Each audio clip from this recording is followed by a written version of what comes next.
without you. Hello everyone, this is Pastor Bruce Edwards with your 2-minute breakthrough word. Christ has redeemed you from the curse of the law. What is the curse of the law? Well, in Deuteronomy 28, verses 15 through 68, it tells us what the curse is. It gives a detailed list of all the misfortune and problems that come upon those who are under the curse. They can be summed up into 3 main areas. First is sickness and disease.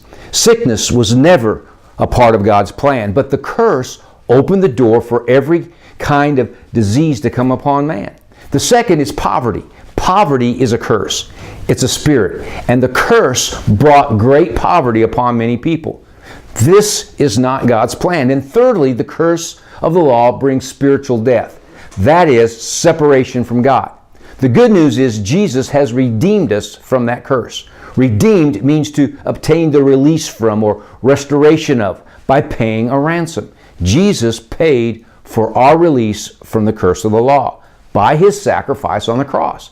That's what Galatians 3:13 says. Christ has redeemed us from the curse of the law, having become a curse for us. Notice it says has, meaning past tense. So now everyone and anyone who puts their faith in Jesus is redeemed from that curse.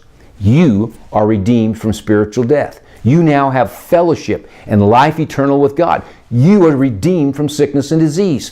By the stripes of Jesus, you were healed. You're redeemed from poverty. Look at verse 14 of Galatians 3. Now the blessing of Abraham comes upon you through Jesus Christ.